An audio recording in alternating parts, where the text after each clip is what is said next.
তামিমা সঠিকভাবে তালাক দিয়ে সৌদি আরব গিয়েছেন এবং তারপরে নাসিরের সাথে বিবাহ হয়েছে। সেই বিবাহের বিষয়টি এখন আমাদের এই মামলায় যেভাবে আমরা আর্গুমেন্ট করেছি, সেই আর্গুমেন্ট করার সময় বাদীপক্ষে যে বিষয়টি বারবার উপস্থাপন করা হয়েছে যে তালাক নোটিশ সঠিকভাবে দেয়া হয় নাই, পড়েছিল যে তিনি তাড়াতাড়ি বিয়ে করবেন, উত্তর হলো না। তার মানে নাসির আরও 6 মাস পরে বিবাহ করতে পারতেন। তামিমা 23শে ডিসেম্বর 2016 তারিখে যথাযথভাবে তালাক দিয়ে সৌদি আরব গিয়েছেন এবং তার পূর্বতন হাজব্যান্ডের সাথে আর কোনোরূপ যোগাযোগ রাখেননি। তার আগের হাজব্যান্ডকে তালাক দেওয়ার যে তালাকনামা, এটা দেখেছেন কিনা সঠিকভাবে, উনি বলেছেন যে হ্যাঁ আমি দেখেছি। ওর যে পোস্টাল রিসিট সঠিকভাবে পাঠানো হয়েছে তখন নাসির বিবাহ করেছেন। কেন? সেখানে তামিমার স্বাক্ষর এবং টিপসই আছে, এটাও উনি দেখেছেন। এবং শুধু তিনি দেখে ক্ষান্ত হননি, এই তালাকনামাটা কিন্তু উনি জব্দ করেছেন। সেই তালাকনামার যে মূল রেজিস্টার, অর্থাৎ একটা ভলিউম থাকে এবং সেই ভলিউমের নামটি হলো, নম্বরটি হলো 3/16, পৃষ্ঠাটি হলো 34। এই যে 34 পৃষ্ঠায় 3/16 নম্বর রেজিস্টারে বিদ্যমান মূল তালাকনামা, সেটা কিন্তু আদালতে উপস্থাপিত হয়েছে।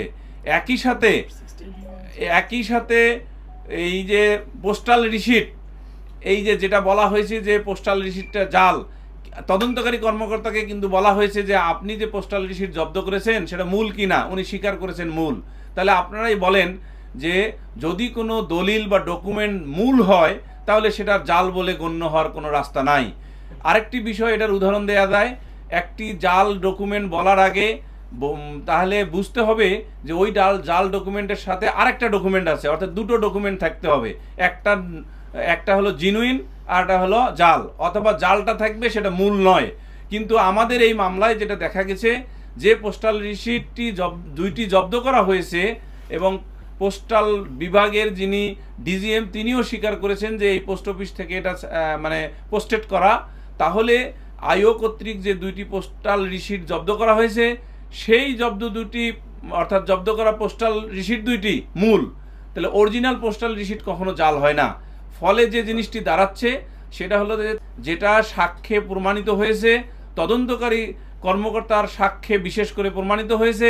এবং রাকিবও তার সাক্ষ্যে কখনো বলেননি যে তামিমার সাথে এই সময়ের মধ্যে তার সাথে যে স্বামী স্ত্রী হিসাবে যে ইন্টারকোর্স হওয়ার মতো কোনো উপাদান, যেমন ধরেন স্পার্ম, ব্লাড বা অন্য যে কোনো উপাদান তিনি মামলার তদন্তকারী কর্মকর্তাকে জমা দিয়েছেন।